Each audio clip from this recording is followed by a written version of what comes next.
Gangapur city से इस वक्त की बड़ी खबर सामने आ रही है, जहां एसडीओ कार्यालय गंगापुर सिटी में पदस्थ एक कार्मिक के खिलाफ गंभीर आरोप सामने आए हैं।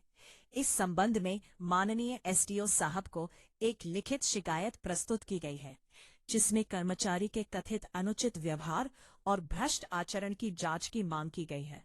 शिकायत में आरोप लगाया गया है कि संबंधित कर्मचारी द्वारा प्रक्रिया की अनदेखी करते हुए स्वयं की इच्छा अनुसार कार्य किए जा रहे हैं। आरोप है कि गंभीर प्रकरणों में भी नियमानुसार कार्यवाही नहीं की जा रही तथा कुछ मामलों में कथित रूप से अनुचित लाभ लेकर आरोपियों को छोड़ने के आरोप लगाए गए हैं।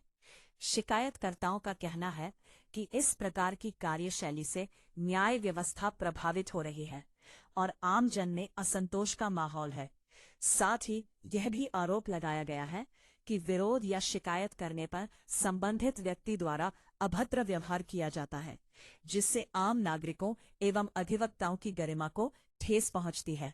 बताया जा रहा है कि इस मामले को लेकर अधिवक्ता संघ गंगापुर सिटी में भी चर्चा का विषय बना हुआ है। ने एसडीओ से मांग की है कि पूरे मामले की निष्पक्ष जांच कर संबंधित कर्मचारी के खिलाफ उचित कानूनी एवं प्रशासनिक कार्रवाई की जाए, ताकि कार्यालय की कार्यप्रणाली पारदर्शी और निष्पक्ष बनी रहे। अब देखना ये होगा कि प्रशासन इस शिकायत पर क्या कदम उठाता है। यहाँ कोई विशाल बाबू जी है, एसडीओ कोर्ट में जो फौजदारी का काम देखते हैं, जो 107-16 में 151 में इनको अरेस्ट करके लेके आते हैं। तो ये क्या है, इनने कुछ तो 1-2 दलाल कोर्ट में घूमते हैं और कुछ पुलिस वालों से सेटिंग कर रखी है। तो ये कहते हैं कि आप डायरेक्ट ही आ जाओ, वकीलों की ज़रूरत नहीं है, 500 रुपये दो, मैं मुचल के छोड़ दूँगा। और कई वकीलों के साथ इनने अभद्र व्यवहार किया है। कई वकीलों से कहा कि आप बाहर बैठो।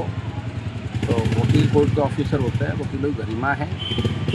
इस बाबत आज हमने कई वकीलों ने हमको जब शिकायत की, मैं तो पूर्व अध्यक्ष साहब, मैं तो कोई पदाधिकारी नहीं, बाकी वकीलों के हित के लिए हमारे ये भाई है। हमारे ज़्यादातर जो 151 के जो मामले हैं जूनियर वकीलों के पास आते हैं, अगर बाबू कोई 500 रुपये दे देंगे, जो सरकारी कर्मचारी है और सरेआम इस तरह से रिश्वत मांग रहा है, तो आप इससे अंदाज़ा लगा लो कि न्याय किस दिशा में जा रहा है। ये कब से चल रहा है गोरख धंधा? ये गोरख धंधा काफ़ी समय चल रहा है। हम लोग तो सीनियर एडवोकेट है, जो हम आते नहीं हैं। अच्छा, रेवेन्यू का काम भी हमारा नहीं है ना। पूर्व में एसडीओ साहब की नॉलेज में भी था। आज हमने लिखित में 20-25 वकीलों ने मिलके और ये ज्ञापन तो ये जानकारी एसडीओ को तो एसडीओ ने अब तक कार्रवाई क्यों नहीं करी? पहले बता दिया था, पहले भी कई एक दो बार वकीलों के साथ बदतमीजी की थी।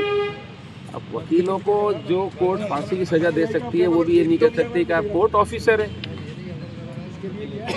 हाई कोर्ट भी कोर्ट से बाहर नहीं निकाल सकता। आप एक बाबू अगर इस तरह का आचरण करेगा तो वकीलों की क्या गरिमा रह जाएगी। तो मेरा तो सभी पत्रकार बंधुओं से ये है कि इस तरह से जो मुद्दे चल रहे हैं, और भी कई जगह भ्रष्टाचार व्याप्त है। आज आईजी साहब आ रहे हैं, आपके माध्यम से अगर आईजी साहब थाने की जगह गंगापुर सिटी कोर्ट में पधारे तो निर्भय होके, और जो थाने में जो है व्यवस्थाएं चल रही है, परिवादियों की शिकायत नहीं होती है, परिवादी पिट कुट के जाता है, उसके बाद में है ना, यहाँ मुकदमा एसपी साहब को रजिस्ट्री कर देते हैं वकील, उसके बाद में शपथ पत्र पर इस्तगा से पेश होते हैं, फिर भी उनका मुकदमा दर्ज नहीं होता है। दर दर की ठोकरें खाने के बाद भी न्याय नहीं मिलता है। न्यायालय में भी फिर उनको फैक्चुअल रिपोर्ट में धर लेते हैं।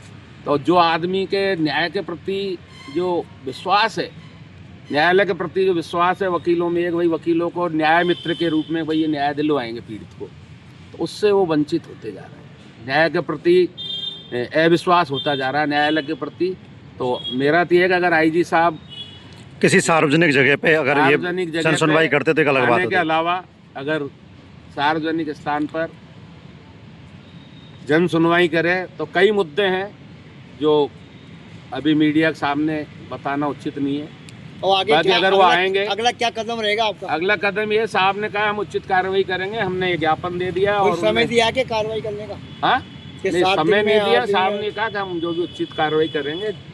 और साहब के सामने उनने जो विशाल बाबू जी, उनसे भी पूछा तो उनने जो हमने आरोप लगाए हमारे वकीलों ने, उनको उनने एक भी प्रत्युत्तर नहीं दिया। तो उनने उनकी मौन स्वीकृति है कि वो जो करते हैं वो गलत करते हैं। किसी बात का खंडन है ना? और इस बात का खंडन भी नहीं किया उनने। दूसरी बात मैं ये कहना चाहूँगा कि पुलिस में भी रोज़ ऐसे लोग जाते हैं और जो पुलिस में जाके और व्यवस्थाएं बिगाड़ रखी है। तो हम तो ये चाह रहे हैं न्याय के लिए भाई पीड़ित को न्याय मिले, चाहे थाना हो चाहे कोर्ट हो। बहुत उम्मीद लेके लोग आते हैं, है ना? आप लोग आए सब।